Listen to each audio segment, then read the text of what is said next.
There was a civilization, forgotten now, that built sustainable cities more than 4,000 years ago. Their methods could change how we think about the future. They had a metropolis where every house had running water and a sewer system connected to it. Europe wouldn't have that for thousands of years. They had advanced planning. And then they vanished. They disappeared from history. What does it mean for a city to be in harmony with its environment? That's what they achieved. 2,500 years before the Common Era, this landscape was a contradiction. It was generous and it was harsh. The Indus River brought life, with its silt across the floodplain. But it also brought the floods, the kind that could take everything away, and past the river the land was just sun, a relentless heat. It was in that difficult place that something started. Villages came together, but not into a mess, into something new. They were building the first cities anyone had ever planned from the start. We call them Mohenjo-daro and Harappa now. But it was a whole civilization, bigger than Egypt and Mesopotamia put together. And when those other cultures were building up toward the sky, the Indus people were looking down. Into the ground and out across the land, they asked a question that seems modern even now. How do you build a community that doesn't just sit on a place, but moves with it? Their answer was to see a city not as domination, but as collaboration with the environment. The floods that were a threat became an idea. The dry heat told them how to make their streets, how thick to build their walls. It was a revolution in thinking, made into brick, a choice to weave the city right into the land, a standard for how to live with a place that wouldn't be matched for thousands of years. Mohenjo-daro, from above, you'd see this grid, a perfect street grid. It's something we know now, but then, it was new. Europe wouldn't have this for thousands of years. This wasn't an accident. It wasn't paths just worn in. These were placed. Wide boulevards, narrow lanes, all placed. The main streets were wide enough for 2 carts. They ran straight for miles. They met smaller lanes at right angles, clean blocks. You could think about the efficiency. A person could go from one end to the other and not get lost. The air could move, it could flow down these channels. A ventilation system before that was a concept. This grid organized more than space, it organized life. It managed the flow, people and goods. It prevented the chaos, the congestion other cities had. But maybe more important, this layout served something else. A deeper master. It was a skeleton. The city's vital systems were built on it. Those straight streets, they weren't just for travel, they were a first step. An engineering solution to their greatest challenge. The grid suggests an authority, a planning mind strong enough to impose this on a whole city, a society that valued predictability. Equity of access, collective well-being, not chaotic growth, and this choice, these straight lines, they lead your eyes down to what's underneath, because the real genius of the Indus wasn't just the streets above. It was what they built below them. Beneath the straight streets there was another city, a hidden one made of brick and stone. It carried away what the world above didn't want anymore. In Mohenjo-daro, every house had a bathroom, a real one, a separate space. The floor sloped toward a drain in the wall, so the water from a bath or from washing didn't just go into the alley. It was sent into a small channel under the street, and these channels were covered with bricks with stone slabs fitted together. That covering, that's the important part. It meant containing the smell, keeping things out, managing the flow. These small drains from the houses went into bigger ones under the main roads, and those merged into civic sewers. Big ones large enough for a person to walk through for maintenance. It was a system, a public utility planned and maintained. London in the 1800s had terrible sickness, terrible smells, largely because it didn't have this. The Indus people had solved it. 4,000 years earlier, they understood something. The health of a person was tied to the health of the city. By managing waste, they were managing disease. They created cleanliness on a scale that didn't exist anywhere else. It shows a priority, a collective agreement that public welfare mattered enough to build it into the bricks of the city. And this care for what went out was matched by a care for what came in, because the same mind that built those sewers provided the other thing, the vital thing. Fresh water for every citizen. The water coming in was managed just as carefully as what went out. At the center of Mohenjo-daro, there's a structure. The Great Bath. It's this vast rectangular tank set down into the ground, lined with bricks cut precisely. The scale is public, monumental, but the work itself is intimate. They sealed the bricks with bitumen, a natural tar, to make it hold water. Then another layer of brick, another layer of bitumen, built to hold water perfectly for a very long time. And it has. There are steps leading down on two sides, a colonnade around it, private rooms along the sides. This wasn't for drinking water, this was for something else. Ritual, historians think, purification. A public institution built around water's spiritual and physical importance. It shows a society that didn't see water just as a utility. They revered it, they built a temple to its necessity. That reverence became a kind of genius for the everyday. In a city of tens of thousands, how do you give everyone clean water? The Indus answer was decentralized. They built wells, hundreds of them. In Mohenjo-daro alone, over 700. And these weren't just holes. They were cylindrical shafts lined with special wedge-shaped bricks that locked into a circle so the walls wouldn't collapse. It was engineering, and almost every house or small group of houses had access to its own well.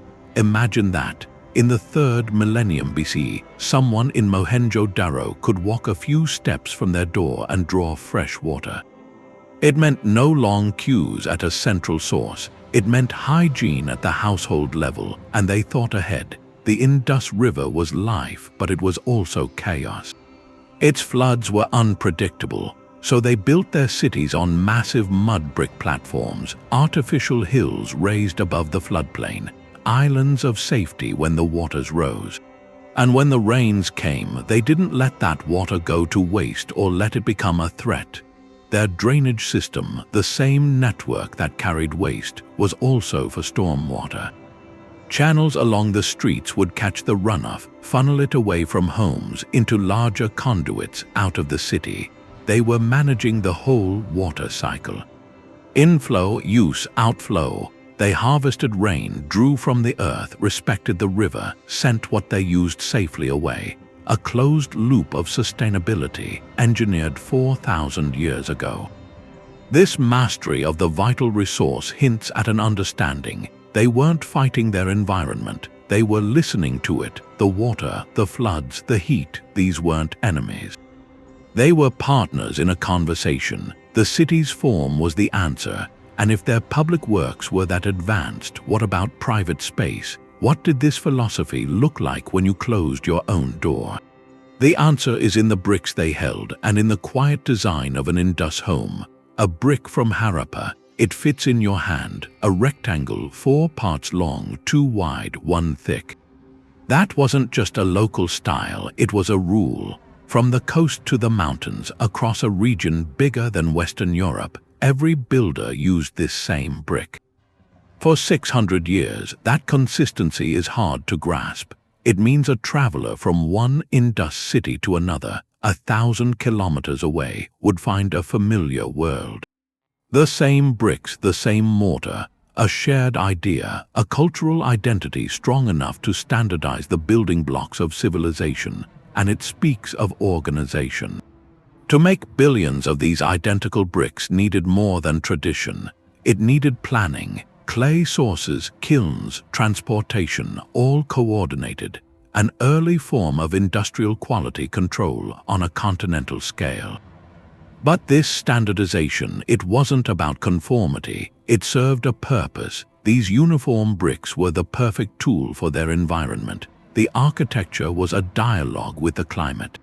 Those thick walls in every ruin, they weren't just for strength. They were thermal batteries made from dense fired brick. they'd absorb the cool of the night.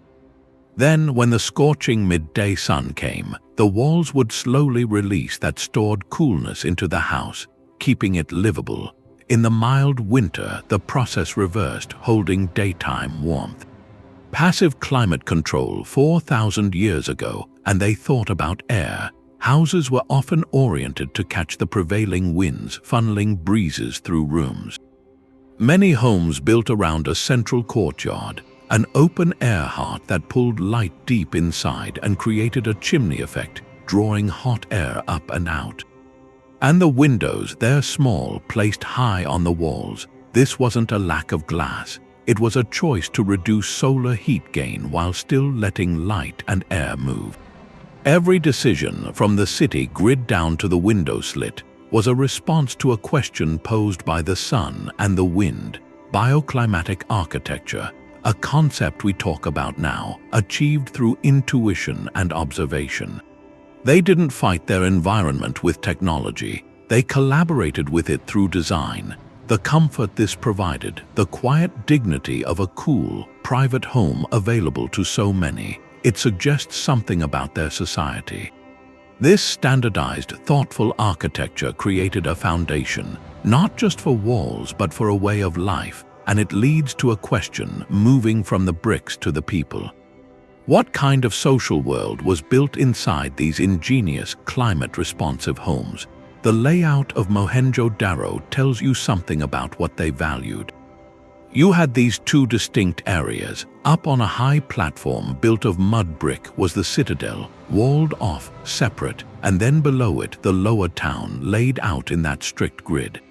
This was a clear separation of purpose. The Citadel wasn't a royal palace. They didn't find great tombs there or statues of kings. What they found was a granary. A huge, ventilated building for storing the city's grain, and the great bath, that big public pool, and large halls for assembly, so it was a civic center. A ritual center, a place for administration, for keeping the community's surplus food, for the ceremonies that held people together. The shared heart of the city raised up. The lower town was where daily life happened, and the houses there, they do vary. Some are bigger with courtyards, others are smaller, but the key thing is they all had the same access. The same baked brick construction, the same link to that advanced water and sewer system. You don't see lavish palaces next to slums, no areas cut off from the city's utilities. Every block had a well, every home had a drain. That uniformity is what's striking. It implies a social contract, a priority on public health, on basic dignity that reached across the whole community. The wealth gap you see in Egypt or Mesopotamia appears much narrower here. It suggests a society less focused on glorifying one ruler and more invested in the stability of the group. The Citadel and the lower town weren't opposed. They worked together. One managed the shared resources, the shared rituals. The other was where life was lived, in homes made for comfort, in neighborhoods connected to what they needed. This zoning created order, but not through an obvious, oppressive hierarchy. The city's design itself promoted stability, a shared responsibility, and that stable, well-organized foundation, that was the platform. The platform for a vibrant economic life to grow, one that connected far beyond the city itself. The wealth of the Indus wasn't kept in palaces, it was in the workshops. You'd hear that sound, stone on stone, artisans drilling carnelian beads with a copper wire thin as a hair. You'd see the furnace glow, alloying copper and tin into bronze for tools. Strong tools, sharp ones, potters at their wheels, making so many vessels, all identical. This was a civilization built by makers. Their economy ran on skill, on countless hands, and for that to work over such distances they needed trust. They needed a common language. They found it in these small, square stones. The Indus seals, tiny things carved with animals, carved with a script we still can't read. They'd press one into a clay tag, attach it to a bale of goods. It was a signature, a brand, a guarantee, and to make that guarantee mean the same thing in Lothal as it did in Mesopotamia, they did something profound. They standardized. Archaeologists found their weight system, cubes of chert, hard stone, perfectly shaped. The basic unit weighed about 13.7 grams. And they found them in perfect ratios, doubles, halves, quarters, so consistent. A merchant from the Indus could go to a city in ancient Iraq and know the scales would balance. That created a network, a silent one, frictionless. Timber came down from the Himalayas, lapis lazuli came from Afghanistan, copper from Rajasthan, and in return, Indus cotton cloth went out. Their beads went out, their tools. They accessed a continent's resources, not through conquest, through exchange, through craft that generated prosperity. But for a city, the question is what you do with that wealth. The Indus answer was to put it back into the ground, into the grain. On the Citadel at Mohenjo-daro, you see the foundation of it. The Granary, a massive, ventilated storage complex built on a raised platform to keep the moisture out. It had air ducts under the floor to circulate dry air. To preserve the harvest, this wasn't just a barn. It was a strategic reserve, a buffer against the bad season, the failed flood. By storing surplus, they turned seasonal abundance into year-round security. A form of social insurance managed for the community, so the wealth from trade and craft didn't build pyramids, it built this granary. It paid the man who maintained the neighborhood well. It funded the crew that cleaned the brick sewer under Main Street. The prosperity cycled back into the very infrastructure that made prosperity possible. A self-reinforcing loop, so the true monument of the Indus isn't a statue of a king. It's that humble weight cube. It's the granary's empty floor designed for airflow.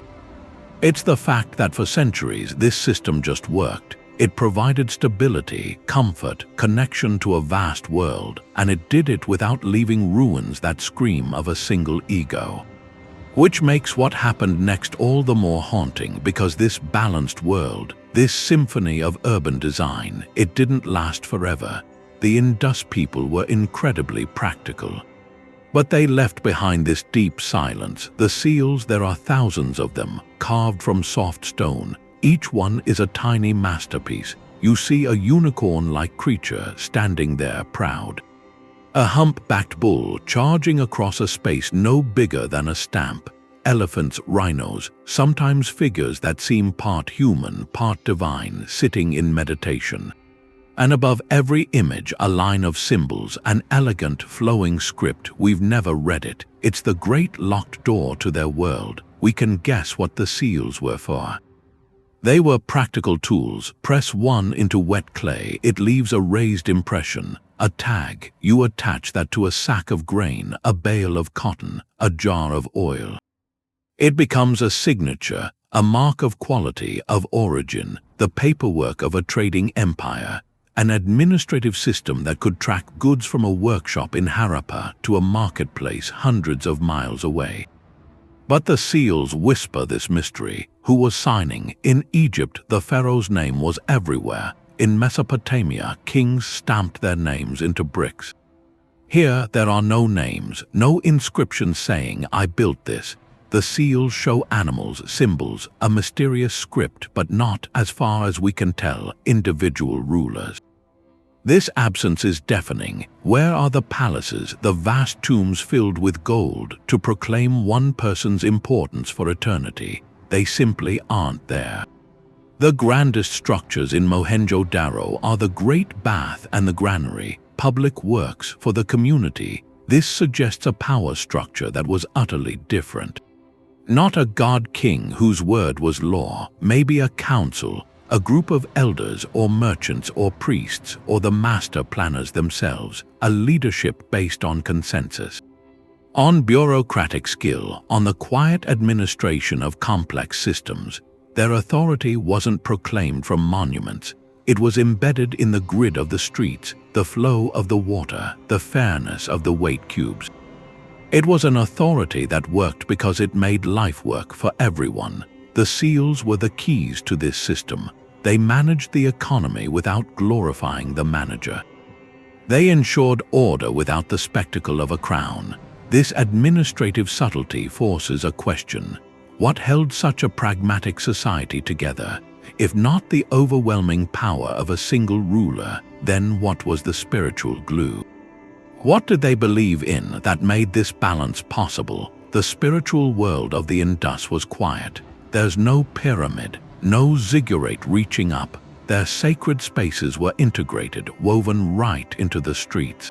Into the homes, it was a faith of the hearth and the square, not the isolated temple. In the ruins you find these small clay figurines, a woman with an elaborate headdress with jewelry. Her form is full, rounded, often called a mother goddess figure, but she wasn't in a grand sanctuary. She was found in houses, a personal protector, a symbol of fertility, of domestic life. Her presence was a daily reminder. The sacred was within the home. Then there's the Great Bath, that vast, watertight pool on the Citadel. The engineering is practical, but the purpose was spiritual. The care in construction, the steps leading down, the private rooms around the edge, all of it points to ritual, to ceremonial cleansing. Water wasn't just for drinking. It was a medium for purification, for transition, a public institution built for a spiritual act. Their most important civic structure was also a sacred one. The community's heart beat with both administrative and ritual purpose, and the seals, the animals carved there aren't just decorative, the powerful bull, the enigmatic unicorn, the elephant, these may have been totems, symbols of clans or protective spirits. On pottery, on wall fragments, you see the pipal tree. The sacred fig, its heart-shaped leaves appear again and again, a symbol of life, of interconnectedness. Their art doesn't glorify kings in battle, it celebrates the natural world. A belief system rooted in nature, in the cycles of growth and the creatures they shared the land with. This integration is the key. They didn't compartmentalize. The spiritual wasn't separate from the civic. The civic wasn't separate from the environmental. The care they put into water management, the wells, the baths, the drains, that wasn't just good engineering. It may have been a form of reverence. Keeping water pure was a practical necessity, but it could also have been a sacred duty. Maintaining the city's cleanliness, its order, might have been seen as maintaining a divine balance. In that worldview, caring for the urban machine was like tending a living temple. The city itself was an expression of a cosmic harmony. That holistic mindset could explain their stability. For centuries, their society didn't need the overwhelming control of a god-king because their shared beliefs were built into the bricks. The grid plan created social order. The water system embodied ritual purity. The granary ensured collective survival. Their spirituality reinforced their sustainability. Their sustainability allowed their spirituality to flourish. It was a self-reinforcing circle, belief and practice, but a worldview this balanced, this intricately tied to its environment, carries a vulnerability. What happens when the environment itself begins to change? 1,000 years of stability. It's almost impossible to picture that kind of time. For close to a millennium, the streets in Mohenjo-daro were swept. The wells kept drawing fresh water. That quiet hum of craft and commerce, it just continued. That's the real measure. It wasn't a flash, it was endurance. A system so finely tuned, so integrated, it sustained everything for 30 generations. The city wasn't just built, it was maintained, century after century. They cleaned the brick sewers, they managed the granary, they kept the standard weights true. This was a society that understood the long game. Their monument wasn't a statue. It was time itself, and then it faded. Around 1900 BC, the lights began to go out, but not with a bang. There's no layer of ash from a great fire. No mass burials, no shattered gates from an army. The record shows something more subtle, more profound in its way. The cities were slowly, carefully left behind. People stopped repairing the public baths. The drains began to silt up. Houses were abandoned, but in an orderly fashion. It looks like a migration, a gradual departure. That peaceful fade is a telling clue about who they were. It suggests a people who, faced with a changing world, chose not a last stand. They chose a different path. So what changed? The leading theory points not to enemies but to their partner, the environment they'd collaborated with for so long. Geological data suggests a profound shift then. The Gagga-Hakra river system, the lifeblood of it all, may have begun to fail. Its waters, fed by monsoons, became unpredictable. They may have shifted course, or just dried into scattered streams. The reliable floods that replenished the fields became a memory. Aridity crept in. The partnership between the city and the land, built over centuries, was breaking down. Their brilliant systems were designed for a specific balance, for a certain amount of water, a predictable rhythm of flood and retreat. When that rhythm changed beyond a point, their very ingenuity may have become a constraint. A city perfectly adapted to one world can struggle in another. Trade routes, too, may have shifted. The networks that brought copper and lapis lazuli could have frayed. That diminished the prosperity funding the civic machinery. It likely wasn't one catastrophe. It was a slow convergence, environmental stress, economic change. Maybe even social fatigue after so many centuries of such meticulous order. The result stands in contrast to other ancient powers. Compare it to the violent conquests in Mesopotamia or internal collapses that left palaces looted and burning. The Indus decline lacks that drama. It lacks the fingerprints of a clear villain that suggests their society, even in its weakening, kept its essential character. A collective, pragmatic character. Faced with dwindling water and failing fields, the response seems to have been organized, communal. A decision, maybe neighborhood by neighborhood, to seek new beginnings elsewhere. To follow the water, their legacy wasn't a ruined citadel filled with the aftermath of battle. It was a series of empty, well-built houses waiting quietly for a return that never came.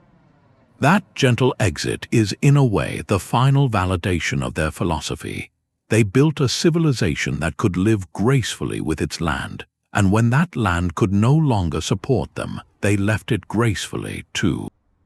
But if the cities were empty, where did their people go, and what traces of their genius might have traveled with them into the future? The Indus people had a deep respect for the river. Their annual floods, which would have scared others, were part of their city planning. They didn't build walls to fight the water. They raised their cities up to meet it. Those big platforms at Mohenjo-daro and Harappa, they weren't just foundations. They were artificial islands, hills built on the floodplain. When the river rose, it would spread out below, leaving behind that rich silt. The city was safe up on its platform, watching this happen. The flood wasn't a disaster. It was the season of fertilization. They turned a destructive force into their agricultural engine. That's the core of it, adaptation, not domination. Their whole calendar, their rhythm of life was set to this pulse. They understood the river's patterns intimately. Their farming was timed to the floodwaters receding. As the land emerged wet and fertile, they planted wheat, barley, peas, dates, cotton. The silt did the work. Their water systems were designed for this cycle too. The network of drains managed the monsoon rains as much as sanitation, channeling water away to prevent erosion. Everything, from the granaries to the street widths, was calibrated to a predictable rhythm. For centuries, it was a symphony. The climate was stable. The monsoons came on time. The river followed its known courses. In that consistency, their model wasn't just good.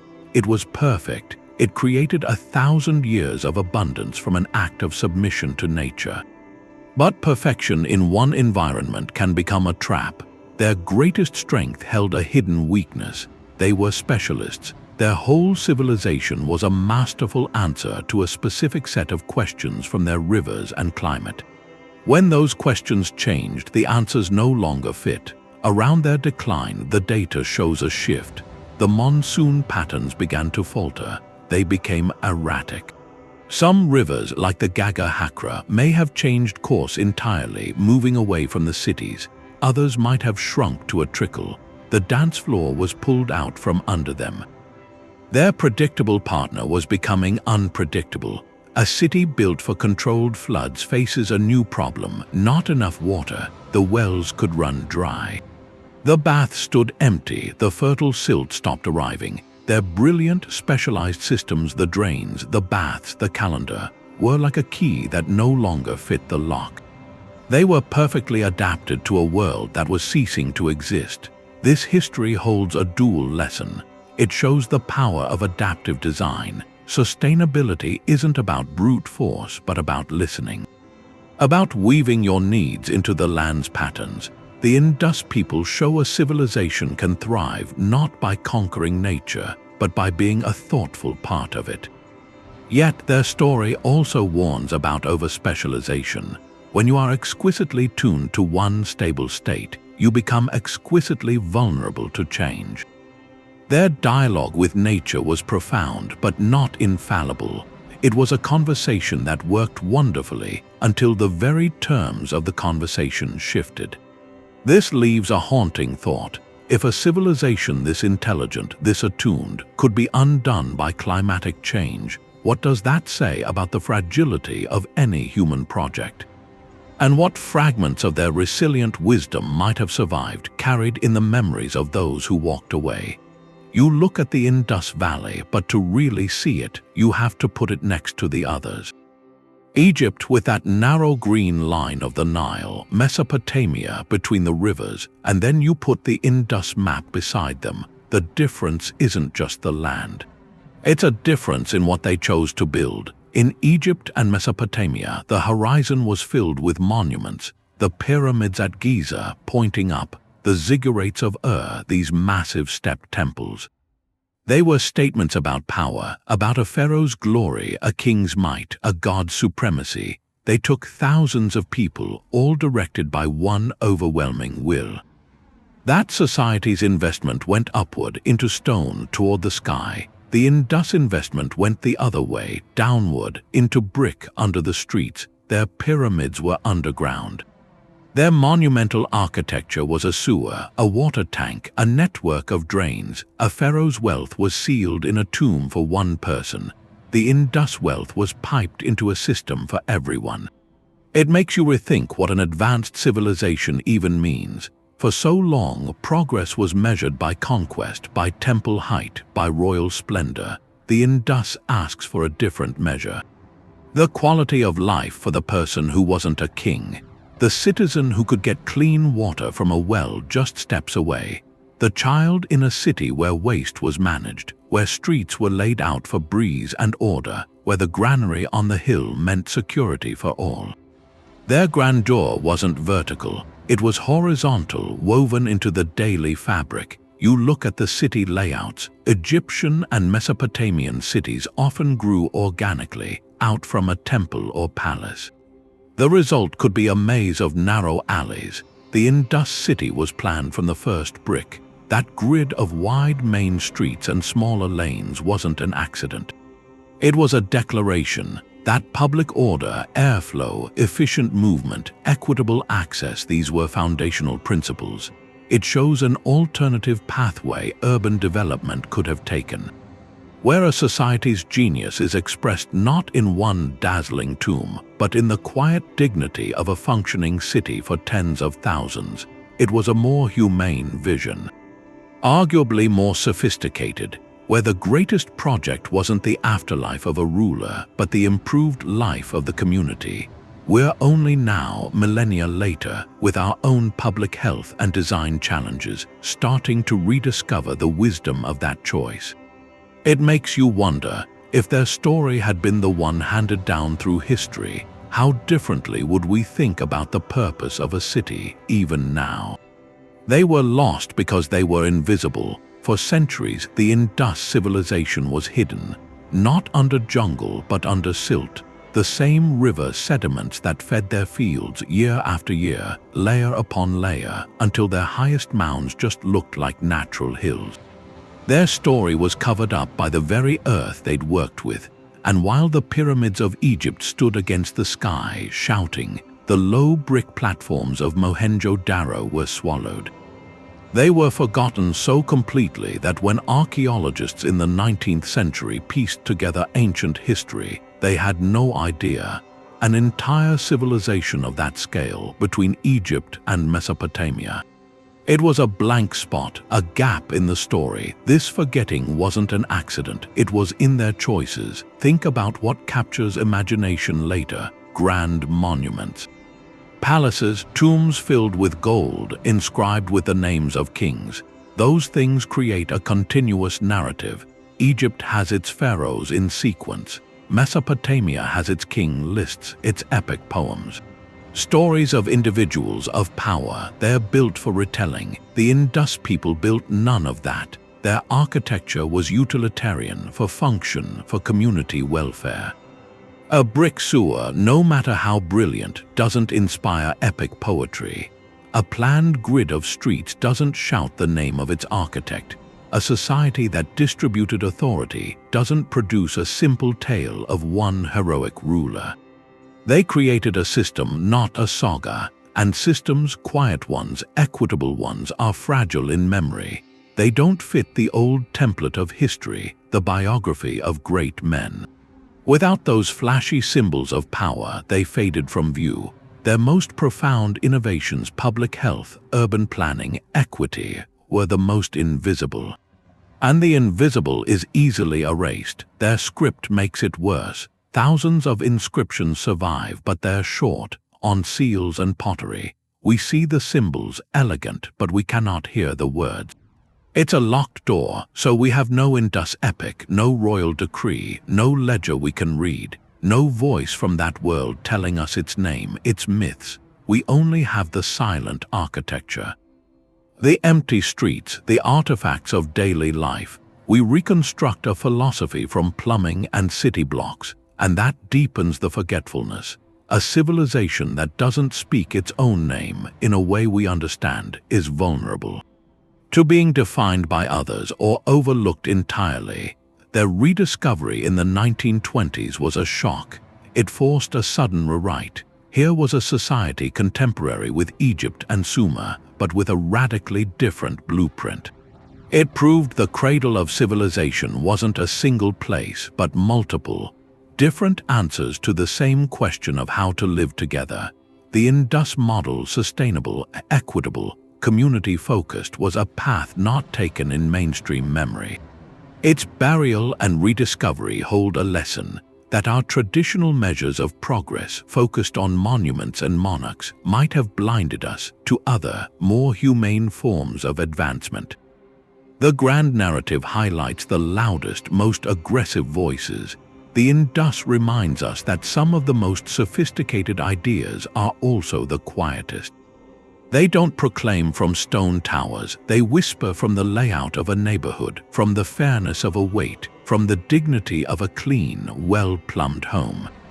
And that forces a thought. What other quiet revolutions have we forgotten? What sustainable ways of living, because they left no ruins that scream? It was a railway line that broke the silence. British engineers in the 1850s, laying track through what's now Pakistan, needed ballast, solid material to support the rails. They saw these large, dusty mounds near a village called Harappa. They dug in, found them full of perfect, ancient bricks, millions of them, a contractor's dream. For decades, trainloads of these prehistoric bricks were quarried. Crushed, packed beneath the expanding railroads of British India, an entire civilization was being ground into gravel. The story of the Indus was almost erased a second time by industrial progress. But a few of those bricks, too finely made to ignore, found their way to archaeologists. They held a question: who made something this good in such staggering numbers and left no record of themselves? The answer began to emerge in the 1920s with a systematic dig led by John Marshall. His team arrived expecting the familiar, looking for palaces, for temples, for the tombs of kings.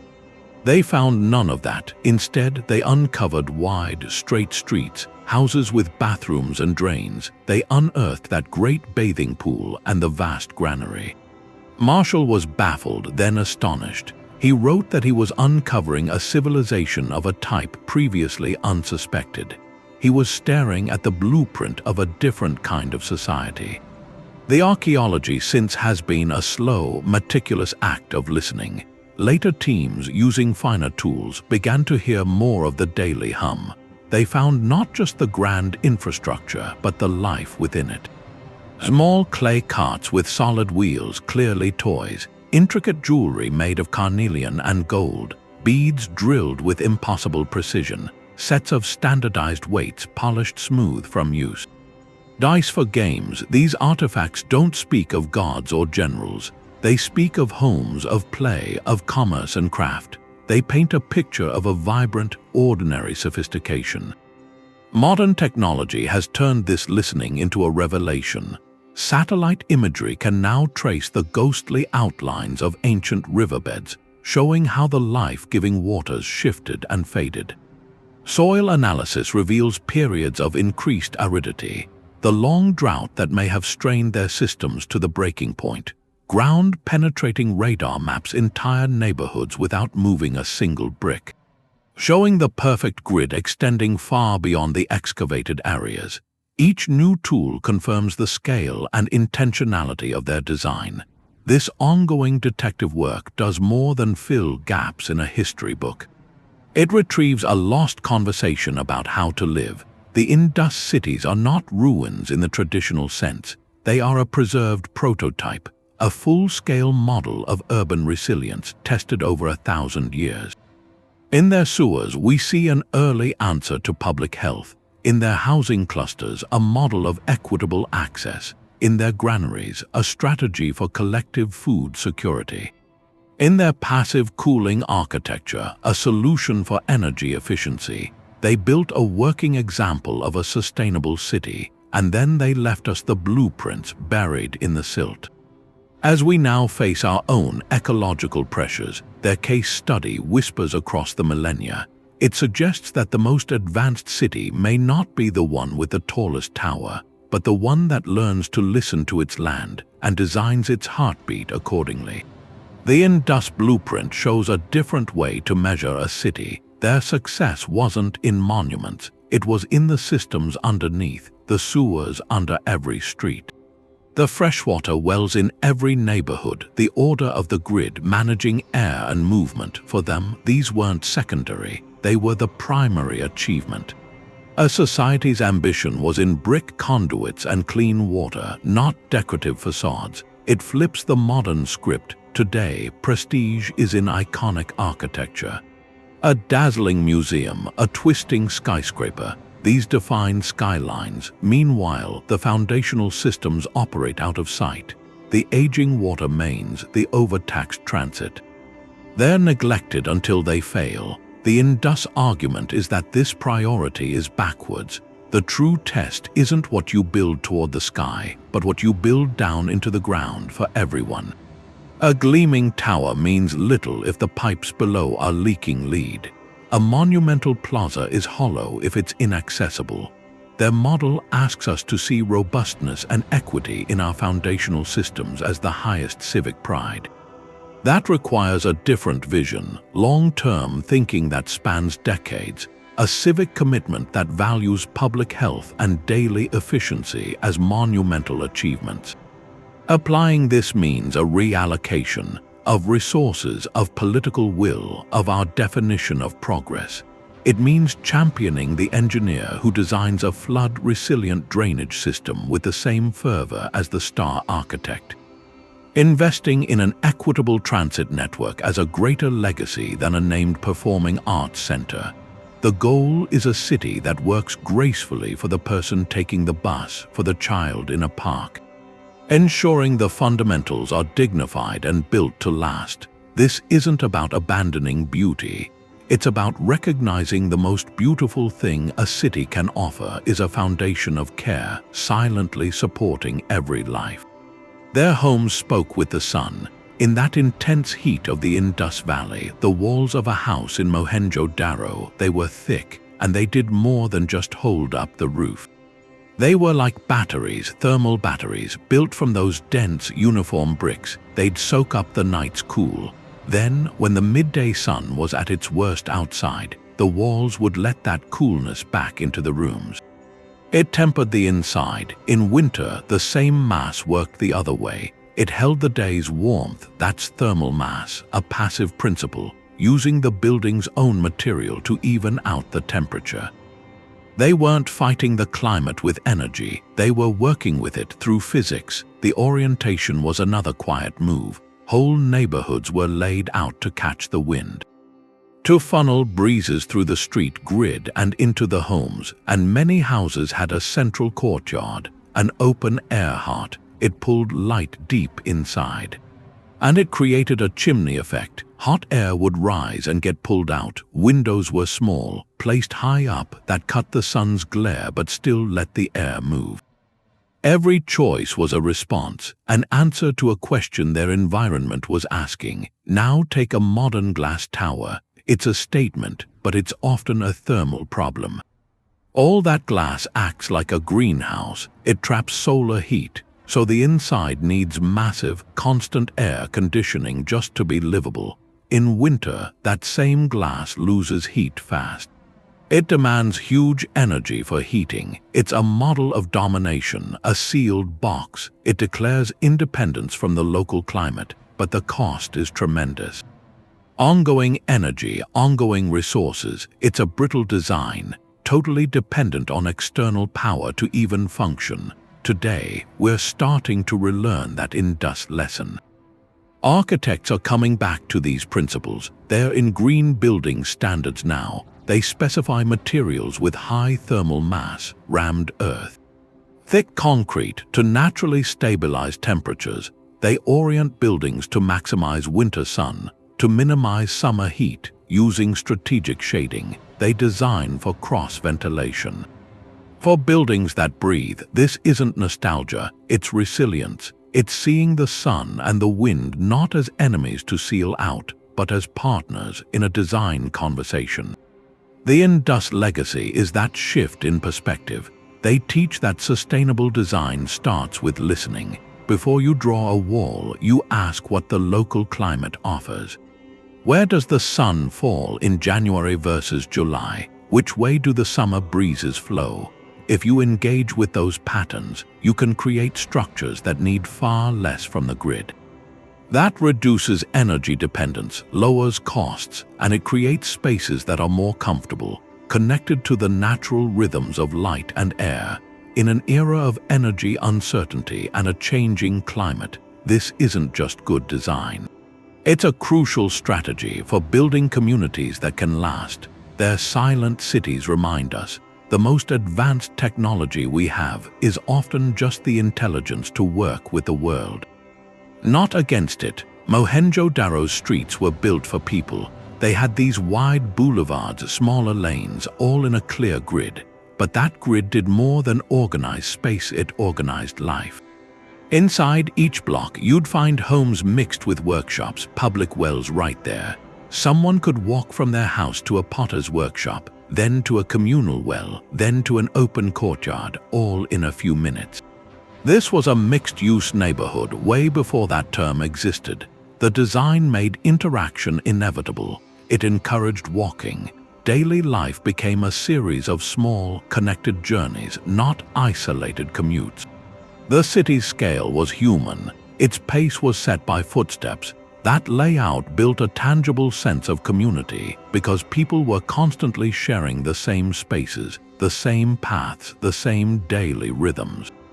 Then you look at many modern cities. In the 20th century, the car became the central principle. Wide highways cut through neighborhoods. Zoning laws separated where people lived, worked, shopped. The result was sprawl. To get a loaf of bread or see a friend usually required a vehicle. That design didn't just pollute the air, it isolated people.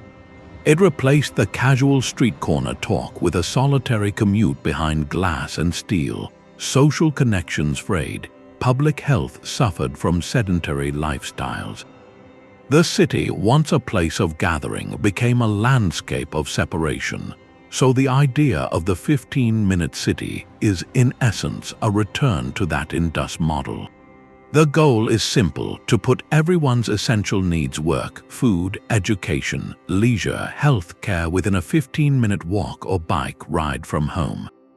It's about knitting those separated functions back into the neighborhood, to prioritizing the car and reprioritizing the pedestrian. That shift is profound. It means designing streets not as traffic conduits but as public spaces, with wide sidewalks, shade trees, benches, safe crossings. It means letting small shops and cafes return to residential streets. It means trusting that people, given a pleasant, safe, efficient environment, will choose to walk, and the benefits cascade. Fewer car trips mean reduced emissions. Stronger local economies as money circulates within neighborhoods, better physical and mental health from daily activity and more social contact, a restored sense of place, of community belonging. The Indus planners understood this intuitively. With their walkable grids and integrated neighborhoods, they designed for human well-being and ecological efficiency in one coherent system. For them, there was no other way. The city was a tool for living well together. Adopting this principle today isn't a romantic look backward. It's a practical, necessary step forward. Recognizing that the most advanced transportation network might not be a faster car lane, but a slower, greener, more connected street where life happens between destinations.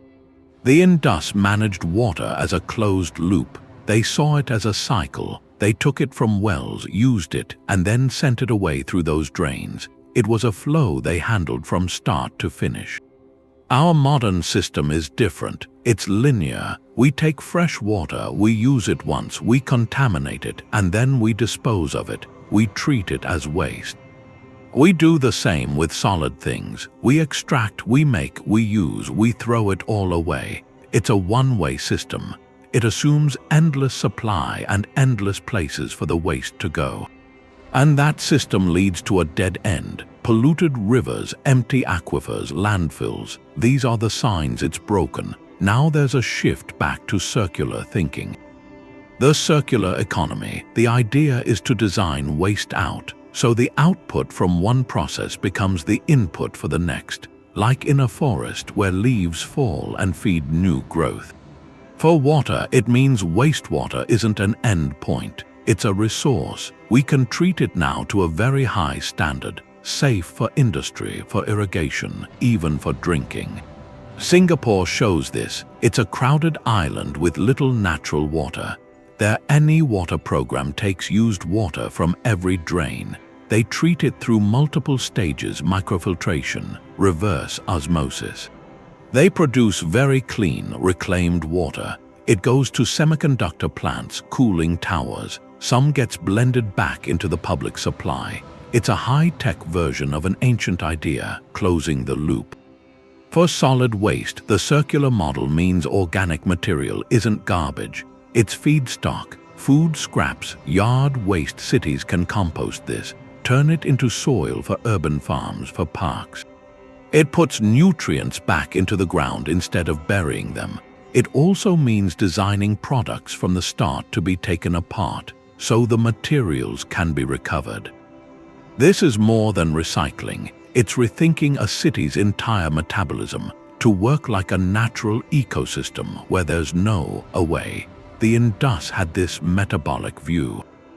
Their city wasn't just consuming. It was an organ in a larger environment, processing flows with purpose. For us, the lesson is to design with interconnectedness.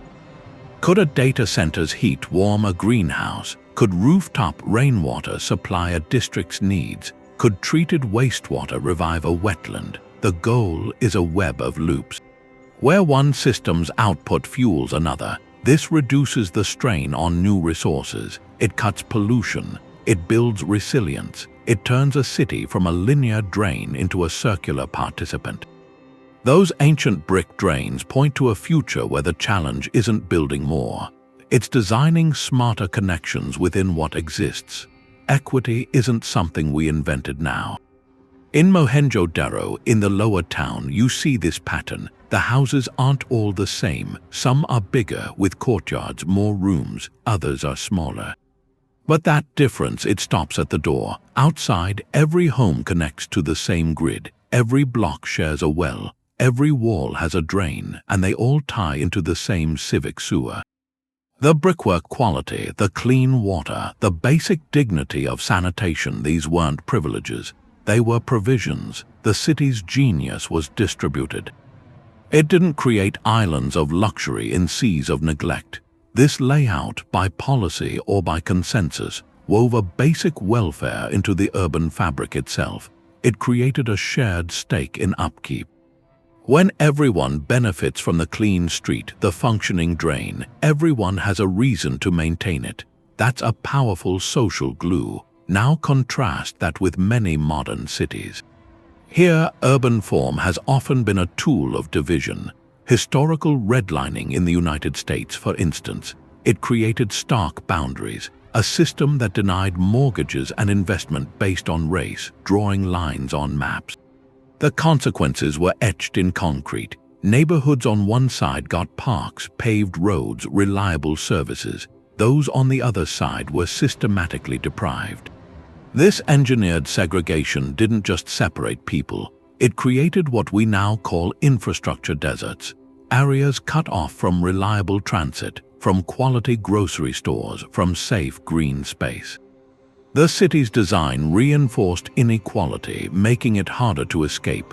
The distance to a bus stop, the absence of a sidewalk, the lack of a playground, these aren't accidents. They are the architectural results of choices, and they carry a cost in opportunity, in health, in time, in community resilience. The Indus model presents a quiet challenge. It suggests a city's stability is linked to how broadly it shares its foundational gifts. When clean water, safe waste removal, orderly mobility are universal, you build a baseline of trust. You reduce the friction of daily life for everyone. This isn't about making every home identical. It's about ensuring the systems that support life are reliably present in every neighborhood. Think of a tree. Its deepest roots reach every part of the soil, drawing up water for the entire canopy. A city's infrastructure should be that root system, nourishing all its branches. Applying this today means a reorientation of planning priorities. It means asking, before a new park is built or a transit line extended, who will truly have access. It means investing first in the neighborhoods left behind, not as an afterthought, but as the core of the project. It could look like Barcelona's superblocks, reclaiming street space from cars for pedestrian zones, green space, seating, improving air quality and social interaction. It looks like Vienna's social housing, ensuring high-quality, affordable homes are integrated throughout the city, not isolated on the margins. These are modern attempts to use urban form as a tool for inclusion, to design connection back into the landscape. The lesson from those ancient streets is that equity isn't a separate goal from efficiency or resilience. It's their prerequisite. A city divided against itself cannot stand firm against shocks, economic, environmental, social. A community where everyone has a stake in the common systems is a community that can adapt, cooperate, endure. The Indus may not have left us a declaration of human rights, but they built one brick by brick into the plan of their city. They demonstrated by intention or by instinct that the most sustainable city is also the most just one. The Indus cities were large for their time, but Mohenjo-daro had maybe 40,000 people. Today, a city can be 1,000 times that size. The scale is completely different. But the principles themselves, the grid for order, the decentralized systems, the design for the climate, those aren't tied to a number. It's a philosophy of how to organize. The question is how that philosophy works with skyscrapers and subways. The answer isn't copying their bricks, it's translating their logic. Their system was modular. Every neighborhood had its own well. Every block managed its own waste, connected to a larger network. That's a blueprint that can grow. So imagine a modern megacity not as one machine, but as a constellation of districts. Each district a kind of 15-minute city with mixed uses, local parks, its own microgrids for energy and water. Then you link these districts with high-capacity public transit. Like those wide boulevards but for moving people, the ancient grid becomes a fractal pattern repeating at different scales. Modern technology gives us tools they didn't have. AI can optimize traffic lights across a whole city. Smart grids can balance energy demand with local solar and batteries. Sensors can find water leaks instantly. These aren't replacements for the Indus principles. They're amplifiers. They let us implement those goals of harmony and efficiency at a vast scale. The real bottleneck isn't the technology. It's the inertia of our existing cities. We inherited landscapes built for cars, zoned for separation, running on old, centralized systems. Reorganizing that takes monumental political will. Long-term investment. It means shifting from flashy projects to the unglamorous work of retrofitting sewers, redesigning streets, rewriting zoning codes. The Indus teaches us that this work, though hidden, is the most profound. Their sustainable city was a conscious choice from the first brick, to weave resilience and equity into the plan. For us, the task is more complex. We have to retrofit these principles into living organisms already in motion. It demands a flexible blueprint, one that takes their timeless goals, human-scale living, a dialogue with the environment, shared infrastructure, and adapts them to the roaring, unprecedented scale of now. That's the ultimate test. Can we listen as closely as they did, not to a river's flood, but to the needs of millions, and design a new kind of harmony? Copenhagen moves on two wheels. More than half the people there commute by bicycle every day. That hum of pedals, it replaces the roar of engines, and this wasn't an accident. It was a commitment over decades to a simple principle. You prioritize the most efficient mode of transport first, the healthy one, the sustainable one. So the city built these dedicated bike lanes, protected lanes that form a seamless network, safe, with traffic signals timed for cyclists. It echoes that Indus idea, designing the city for the human body. For movement that serves the individual and the collective good, and the result is cleaner air, quieter streets, a population that's healthier physically and socially because daily life involves shared public space. Activity. Copenhagen also embraced another principle, this systemic efficiency with district heating. Instead of every building burning its own fuel, the city captures waste heat. From power plants, from industrial processes, it pipes this hot water through a vast underground network to warm homes and businesses. It's a closed-loop system, turning what was wasted into a public utility. And this isn't just technology, it's a philosophy, a recognition that a city's energy, like its water, is a shared resource, to be managed wisely for all. Far to the south, the Brazilian city of Curitiba offered a different answer to the same challenge. In the 1970s, facing crippling traffic and limited funds for a subway, its planners invented something. Bus rapid transit. They gave buses their own dedicated lanes, raised platform stations for fast boarding, and they integrated the system with zoning that encouraged dense development along the routes. It functions like a surface metro, moving millions efficiently at a fraction of the cost.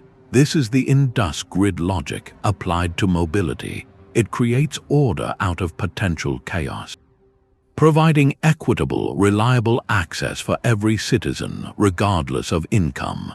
The system's success transformed the city. It proved that innovative, people-centered infrastructure can drive prosperity, can improve quality of life for everyone. Then there's Barcelona, grappling with noise, pollution, a lack of green space in its dense core. Its bold response is the superblock. The idea is to take several city blocks, restrict through traffic to the perimeter, and reclaim the interior streets for pedestrians, for cyclists, for play and greenery. The car is no longer the master of the space, people are. The superblock creates a network of calm, communal oases right in the urban heart. It's a direct echo of the Indus design for human-scale living. It revives the neighborhood as a place for casual encounter, for children to play safely, for community to flourish. It shows that even in a mature, complex city, you can retrofit the principles of harmony. Of shared space, these cities are not quaint experiments. They are leading global models. They demonstrate with hard data that when a city invests in sustainable, equitable systems, the benefits cascade. Public health metrics improve with cleaner air and more active lifestyles. Local economies become more resilient as money stays in neighborhoods and innovation follows livability. The social fabric strengthens when people interact in shared spaces rather than isolated vehicles. This is the urgent, contemporary truth of the Indus legacy. That ancient blueprint for a city in dialogue with its environment and its people, it's not a relic, it's a roadmap. These modern transformations prove that the most forward-thinking urban future isn't about more steel and glass reaching upward. It's about wiser, more humane systems woven into the ground beneath our feet, creating cities that don't just house populations but nurture communities. The ground still holds its secrets. We're piecing the Indus together, but most of the puzzle is still buried, and the tools we use to find those pieces, they're changing fast. Ground-penetrating radar, it sends signals down and maps what's underneath, and now it's showing more than streets. It can outline whole suburbs that circled the cities. It can trace the channels of their fields. We could map how they managed their farmland with the same precision as their sewers. See their whole relationship with the land from the city center out to the edge. Then there are the people themselves in their resting places. Advanced DNA analysis done carefully can read stories from ancient remains. It can tell us where they came from, what they ate, the health challenges they faced, the long trade routes, the migrations that connected their world. That biological data, it could paint a portrait of a living population. Move past the bricks to the people who made them, but the biggest breakthrough would be language, their script that's the locked door, those symbols on seals and tablets.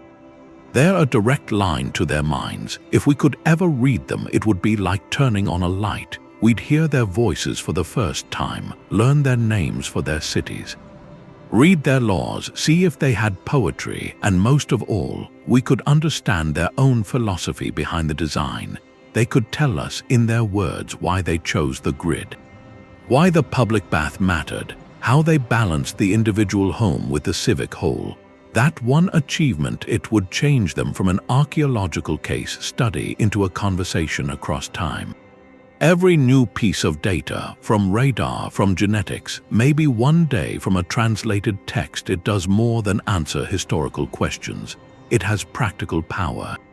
It can refine our own modern models. If we find they had a specific way to manage stormwater in their suburbs, that might inspire a new engineering fix for cities today. Understanding their dietary resilience could shape how we plan local food systems. Their story is still being written. Every excavation season, every tech advance, it adds a new sentence, a new paragraph that makes Indus archaeology feel urgent. It's not a closed book about a distant past. It's an ongoing investigation into one of humanity's most successful experiments in living together. The keys they left in the silt aren't just artifacts. They're potential solutions waiting to be found. Solutions that could help us solve our own puzzles of urban sustainability. So the quiet cities of the Indus, they're not behind us. In many ways, they're still ahead. We have to be careful about seeing them as saints. Their achievements are staggering. But some scholars urge skepticism. That citadel, raised up on its platform, walled off from the lower town, that could indicate a social hierarchy. the people in charge likely lived or worked up there, separate from the daily life below. The uniformity of the houses is remarkable, but it might reflect strict building codes, not a complete absence of economic difference. A larger home with multiple courtyards still suggests a family with more resources than a neighbor in a smaller dwelling.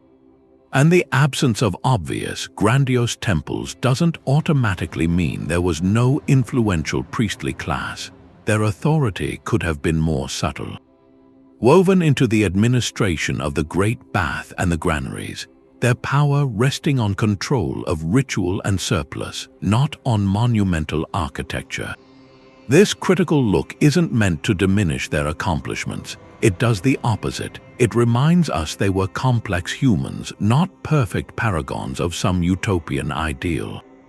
Their society, for all its brilliant engineering, was still a human society. It would have had its own tensions, its own negotiations of power and privilege.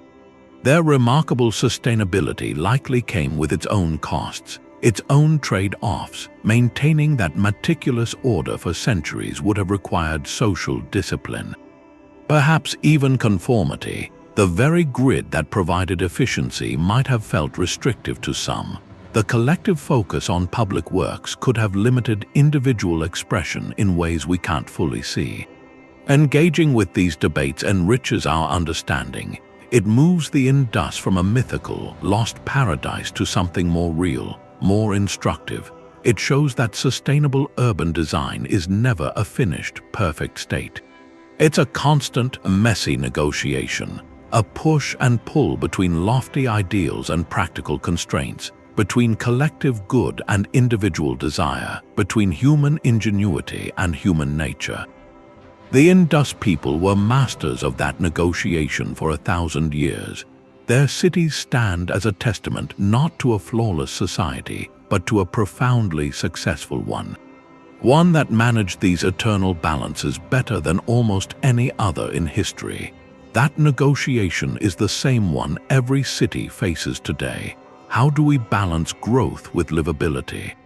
Innovation with equity, private ambition with public welfare. Their silent streets don't offer a simple answer, but they provide something perhaps more valuable. A long-term case study in how one civilization tried to hold it all together. That vision of a perfect ancient utopia, it fades when you look closer. What's left is something more useful. A blueprint, a set of principles, tested not for decades but for 1,000 years. The Indus Valley civilization shows that sustainability isn't a new goal. It's a rediscovered path. Their streets whisper a simple truth. Human ingenuity, when it listens to the land and cares for the community, can build things that last. Their legacy isn't locked in a museum. It's alive in the questions we're asking now. How do you cool a home without overloading the grid? They answered with thermal mass. With clever orientation, how do you ensure clean water and public health for everyone? They built a decentralized system, an equitable system from brick and stone. How do you create neighborhoods that foster connection, not isolation? They designed walkable grids, places where daily life was shared. These aren't relics. They're resonant solutions echoing across 40 centuries. And now, as we face urban challenges this century, climate resilience, social division, resource scarcity, their example stands as a reminder. The most advanced city might not be the one reaching highest into the sky. It might be the one whose foundations are woven deepest into principles of harmony. Their planned streets, their flowing water, their resilient homes, it's more than archaeology. It's an invitation to build with that same long-term vision. To see infrastructure as a covenant with future generations, to design not for domination but for a delicate balance, one that endures. The past, seen this way, isn't just a story we tell. It's a guide we can follow. The quiet genius of the Indus waits for us, not in forgotten ruins, but in the potential of our own cities, if we choose to listen.